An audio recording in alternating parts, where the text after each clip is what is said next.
Hi, I'm Barry Gordon. And I'm Andre Coleman. And this is NewsRap live at 5. It's Friday. Oh, it sure is. Here we go Boy, again. a week goes by fast since we've been doing this So show. much stuff happens every time in that I 7-day know. period. I know. Well, we just had an election. Okay. Kind of a major election on Tuesday. When I say we, not California, but there was a major election in the country that we'll probably want to talk about. But in the meantime, I just want to remind you, this is a call-in show. And that means that we feed, that's it. We feed off your participation. So give us a call, join the conversation, 626-794-8585, and like, follow, subscribe, share us in your groups on Facebook, because the only way that we'll really be able to have the kind of conversation we want is if we have it with you. We're here every week on Friday, live at 5. You can catch up on past shows by visiting www.pasadenamedia.org, and you can head over to the watch page because unlike our current administration, we want you to hold us accountable, okay? So I don't want to tell any lies on this show. It's kind of my goal, you know, and it was my goal when we did our last show and your goal that if we say something and it turns out to be wrong, we're going to come back and we're going to say, you know what? We were wrong. And we will fix it. And we'll fix it because you hear enough lies every day and you don't need any more. So Tuesday was interesting. Okay. Didn't you think? I did. You know what? I enjoyed the coverage. And even though I am a Democrat, I do like it when races are close and there's some drama to it. Yeah. So I can see how that plays out. Because at the same time, being a journalist, I like to see the coverage. Well, I agree. I like a close race, but only in Republican districts. And only, of course, that's what I mean. Only in safe Republican districts that aren't supposed to be close. Like, I don't know, Ohio 12, I think. 12. Boy, that was a crazy race. And I mean, I tend to think that Balderson's going to hang on, but does it matter? Because what we showed was the strength of the Democratic Party in a deep red and they face off district. and they face off again in November. Yeah. Anyway, so the situation could be different. All of this screaming a win right now. Because then you've got Sherrod Brown on the ballot. Exactly. And, you know, all you need is a little bit of a shove, some Democratic turnout. And now, let me ask you this, Barry. Do you subscribe to this? This was a Democrat win? Absolutely. In Ohio 12? Absolutely. Okay. Absolutely. I can't see how you can think of it any other way. No, I'm with you. Yeah. I'm with you. And I think all the media has really described it. I don't know about Fox, because frankly, I don't want. Well, you're not getting pushback you're not getting pushback from the Republicans, from McConnell or from Paul Ryan that's saying that it's not. I mean, I think we're getting to a point where the blue wave, as it is being coined, is a foregone conclusion. Nothing's a foregone conclusion. Well, the assumption of the wave, let's say that. But I think there's a really strong chance that the blue wave will happen. But let's talk about Missouri. Oh, absolutely. I want to talk about Missouri because no one else is talking about Missouri. Do you even have any idea what happened in Missouri? The show me state. Well, look, this is important to me because I was, president of a union for 7.5 years. And so I got to know a lot about these things called right-to-work laws all over the country, which basically prevent unions from being able to get dues and prevent unions from being able to control working conditions in certain states. And it's very prevalent in the South. So the Missouri legislature passed a right-to-work law. And then it turned out that they couldn't just do that. They had to put it on the ballot. The voters had to have a say. And the voters had to have a say as a referendum. And you thought that this would go which way? Missouri, right? It's Missouri. I mean, borderline South. And I figured, okay, it's just going to join the pack of the Deep South. There is no borderline South. No matter where you are in the country, you're either in the South or you're not. True. Well, they're not, apparently, as of today, because they voted down the right to work law by 67.5%. And that is huge in and of itself. It's gigantic. That was, to me, the most important election of Tuesday because it has amazing implications. I've always had this sense that really the United States is at its heart a progressive country. It just doesn't know it. And I've always had this sense. And when the conservatives came along, when the conservatives came along in the 80s, right? Mm-hmm. Because Nixon, for all of his madness, was not a pure conservative. I mean, he started the EPA, for heaven's sake. He started affirmative action. He started a lot of things that today would be considered progressive. But he also manipulated and played on people's fears and did that. That was the conservative side of it. But pure conservatism, I think, can be tracked to Reagan. Among the conservative side. Right. But pure conservatism gets tracked back to Reagan, right? In 1980. Who was considered before this election, was probably considered the modern day father and legend of the Conservative Party. Exactly. So until then, you had Eisenhower Republicans and you had progressive Democrats or liberal Democrats, and you really didn't have much in between, or moderate Democrats. But the agenda of the Democrats was a national agenda. And then Reagan changed all that, and then it became, you were saying before we came on the air, a dirty word. Right. To call someone a liberal, and the Democrats went running in fear. Right. And they fought to explain why they were not liberals when that word would come up associated with them. Right. Which is the mistake modern day Democrats made that led us to we've seen those results in elections where presidential candidates and congressional candidates have had to explain why they were not in fact liberal. Right. Well, if a right to work law goes down in flames in Missouri, we have to rethink all of this. And I really believe that Democrats have to run as liberals, as progressives, perhaps not as democratic socialists. That may be pushing it a little bit. But I definitely think that a liberal agenda is a people's agenda. Of course. It's an agenda for change. It's an agenda to move forward. But you know what? What we just said, it illustrates one of the big issues of American politics in taking buzzwords and triggers and attaching fear to certain things and then pushing that without ever discussing issues. Yeah.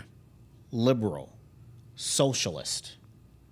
We push these things and then people latch on, oh my God, we can't do something that's socialist. Oh my God, they're going to give my money away. They're going to take my money. Mm-hmm. They've only been taking it since the New Deal anyway, and probably before then. Right. And we have a statement by Eric Bailey, and the statement is, the right to work laws will kill the unions. So right, Eric. And believe me, I started to see that while I was involved as now you were the president of the Screen Actors Guild, yeah. And of course, we don't have that problem. I mean, yes, we are up against right to work laws, but the industry wants to use our talent, and therefore they use our contracts.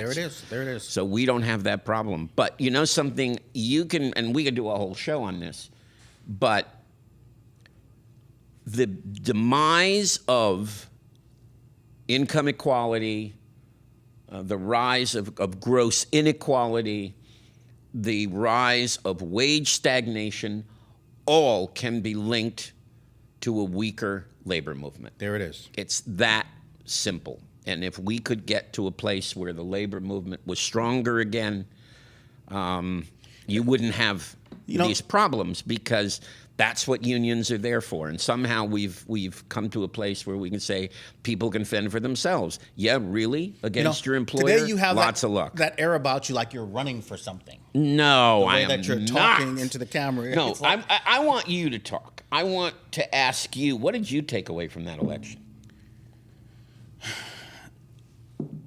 I think that if no Republican seat is safe. If they are contested, I think that Ohio says a lot. And I think that the polls and the numbers, CNN and MSNBC and, of course, Fox, they keep pushing how this huge number of Republicans still love and favor Trump. And then they'll say 5 minutes later, oh, but among independents, he's plunged by 7 or 8 points, or he's dipped. But what they don't say is that the number of people who identify themselves as Republicans has gone down. So I think we're in a point where without, and you have to remember this about polls, without all of the polling methodology, then you can't really make decisions on the polls if they're accurate or not. So what I say is this. I say that we are at a point where a blue wave is likely. Mm-hmm. And then I think if that happens, I think that Democrats have to make some choices. Okay. What kind of choices? Right now, a lot of the news stations have been, do you want to impeach the president? Are you going to impeach the president? Or do we restart the investigations? Or do we pick up where the investigations went wrong, particularly in the House, which is most likely what the Democrats are going to take? Yeah, I think that's the I word. Is investigation. I think the I word is not impeachment. I think the I word is investigation. And then go where that investigation wherever it leads, you know. But if Mueller doesn't want to get involved in the midterms and holds back a report until after the midterms, and if the Democrats win, that report is going to land with, guess who? Adam Schiff. Yeah. As the head of the House Intelligence Committee, the Select Committee on Intelligence.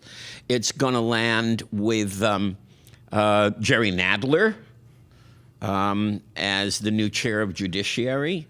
And you can bet that they're and look, Maxine Waters is would be the chair of Financial Services, and she will probably say, yeah, I think I'd like to see Trump's tax returns. Of course, and she can do that then. And she can do that, but that's federal Isn't it law. Amazing how you are seeing fate or karma or whatever it is line up? Because when Comey came forward and said, we're reopening this investigation, right before the election, what did the Republicans say? Oh, that's fine. He should tell us. Yeah, exactly.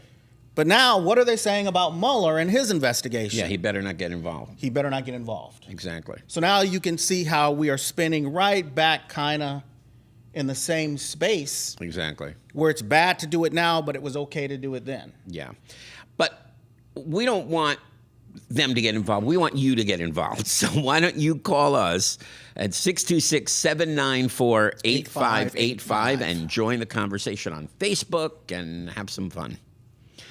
So now I just named 3 of the people that I named. Maxine Waters, Adam Schiff. Are California. Yep. And that's what's amazing to me about this is, as much as you and I both love being from California, a blue wave coming into California doesn't really change any. I mean, if that happens... But we don't feel it. No. We don't feel it. No. So I almost wish I was somewhere else so I could experience it happening on a different level. Well, my son is going to move to Ohio, so he'll really experience it. He'll know exactly what it feels like. Yeah, he decided they needed one more Democratic vote.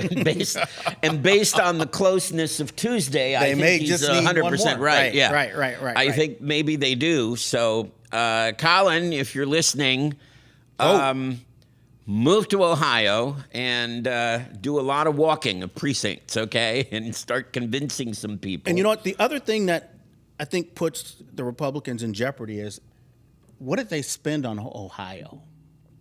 A place where they should have it never should have been contested. Well, at this point, they have to spend their resources so broadly for the House. The Senate's different. I don't think the Senate, they have the same issue. But with the House, they're going to have to spend incredibly broadly. But they've got another problem. And the question is what impact it will have on the fall election. And let's show an example of this problem that they have. Con Collins is charged with insider trading and lying to the FBI.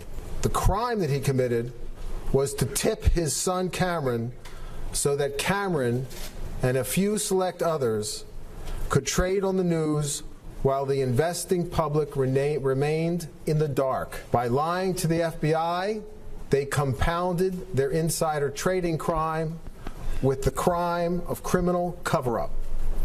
I believe I acted properly and within the law at all times with regard to my affiliation with the Navy. Throughout my tenure in Congress, I have followed all rules and all ethical guidelines when it comes to my personal investments, including those with the Navy.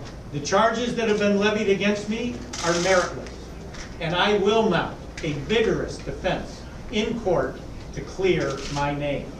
I will continue to work hard for the people and constituents of the 27th Congressional District of New York, and I will remain on the ballot running for re-election this November. Did you notice what he said? Yeah. He was talking about his personal investments.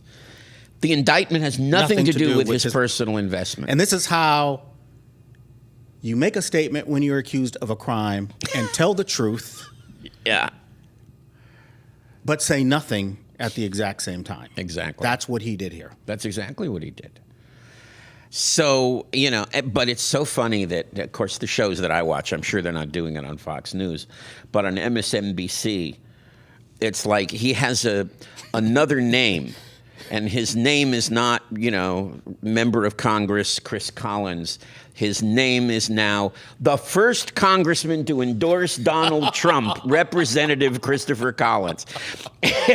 They cannot talk about Christopher Collins without saying that. Well, it's like being in the same space all over again. Remember Barack Hussein Obama? Yeah, exactly. And they could not say his name without putting his name without putting in Hussein. Yeah. So Christopher Collins is forever known as the first congressman to endorse Donald Trump.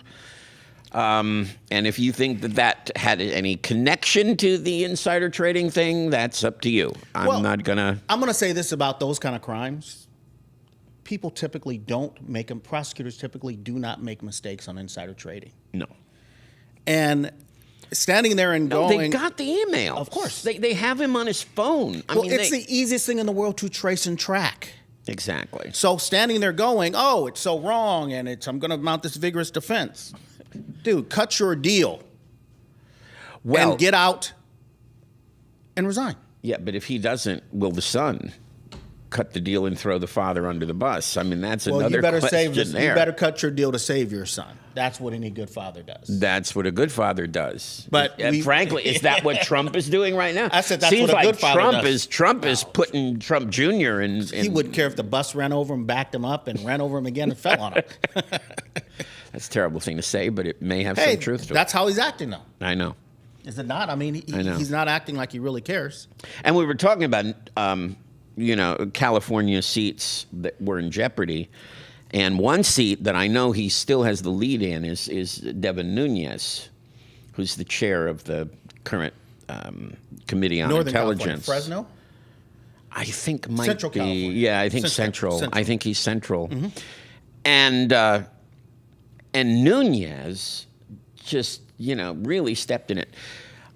There are so many situations. Of course, Hillary got caught in it too because she had her deplorable line, and then Obama had at another fundraiser. Mm-hmm. He said the thing about guns, right?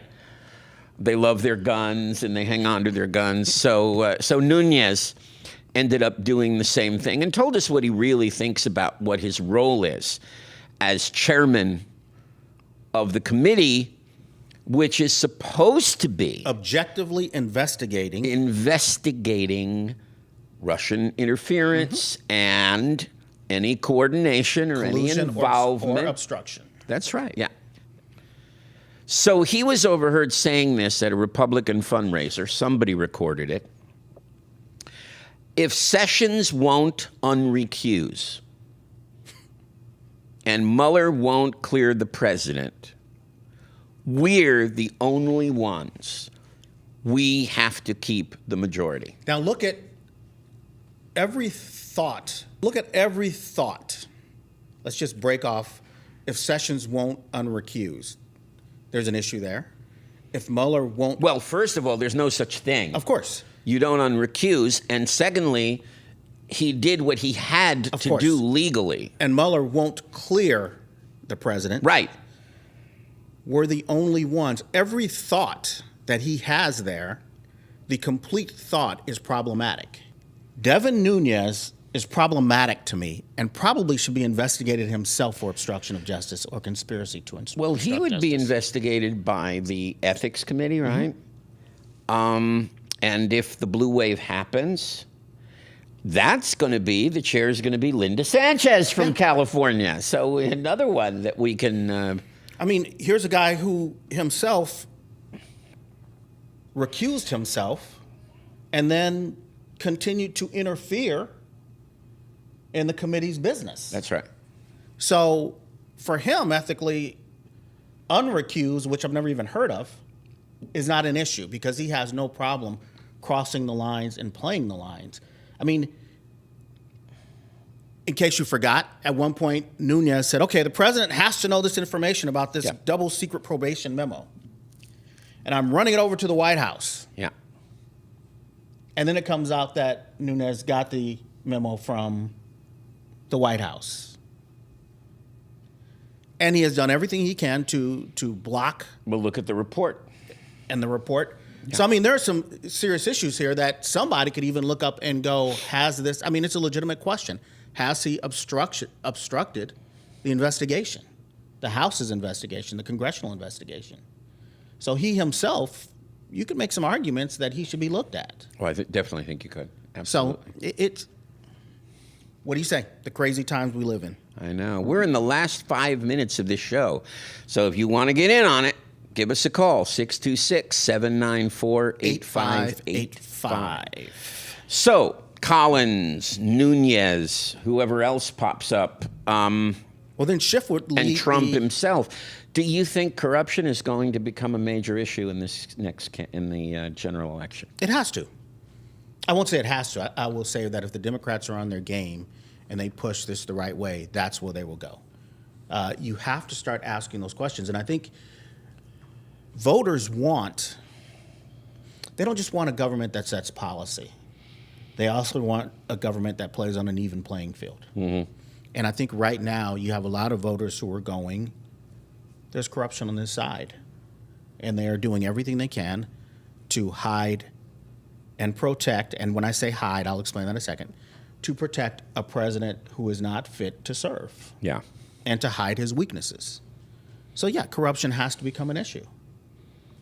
Has to. Yeah, Chuck Todd has an interesting take on it that I heard this week, which is that sometimes it's not a main issue, but it's kind of like the icing on the cake. Of course.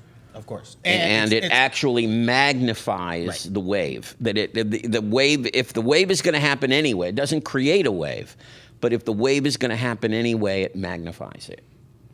Well, so let's say the wave happens. What's the next thing? How do you keep that momentum into 20?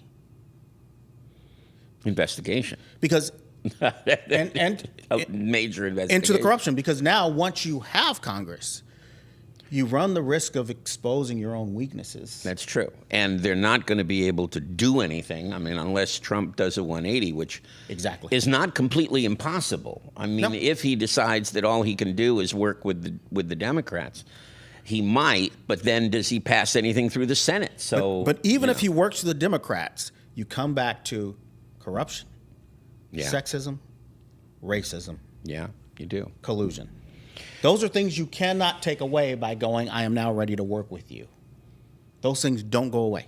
Can you believe it's been a year since Charlottesville? No, and it's scary that the National Guard may be deployed this weekend. And I think a state of emergency has even been declared in the area. Mm-hmm. But 1 year ago, we had a president say there were bad people on both sides in the face of white supremacy, hate, and racism. I won't say that really put me at a point where I understood just how off he was on the issue of race, but I will say that was the moment when he really solidified it, and his administration solidified it when they continued to defend him. You know, there's a movie coming out this week. And have you been following that? Black Klansman? Black Klansman. With Denzel's kid. With Denzel's son. Yes. with Denzel's son. John David Washington. Have you seen it yet? I have not, no. Have you? Yeah, no, Carl Kozlowski, the movie reviewer at the paper, he saw it this week and he loved it. He said that it's, in his mind, it's an early Oscar nominee. Well, it's been getting major reviews. I mean, it's been getting incredible critical acclaim, and I can't think of anything more timely. I agree. I mean, it's Spike Lee's first hit in years and years and years, and I had kind of forgotten how long he had gone since he had really done something that was relevant. But I think you're going to see more movies like this because the artists always have a habit of capturing the mood of the country. Mm-hmm. Either they're just ahead, or they really come in and they slam it, so people kind of get that feeling. Yeah. And start to move forward to progress, to demand a change to things. And Omarosa's finally figured out that Trump is a racist. Took her a while. You know, that was the dumbest damn thing I have ever heard. You need a tape of Donald Trump using the N-word to decide he's a racist. Mm-hmm. And then even after you have that, you go work for him. And then you say, I'm going to write a book and reveal this. She's worse than he is. I know. I mean, but look who he surrounds himself with. I mean, what is the list from Omarosa to Manafort to Gates to Papa?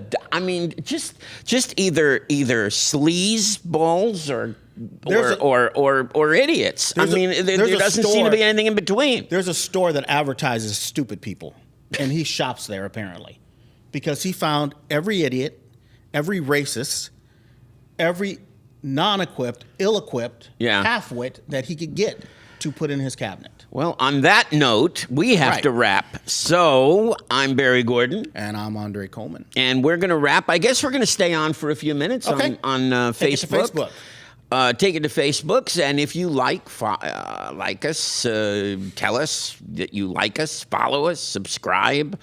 Share us, do all kinds of things in your groups on Facebook. That covered it all pretty much. I think that kind of covered it. And join the conversation.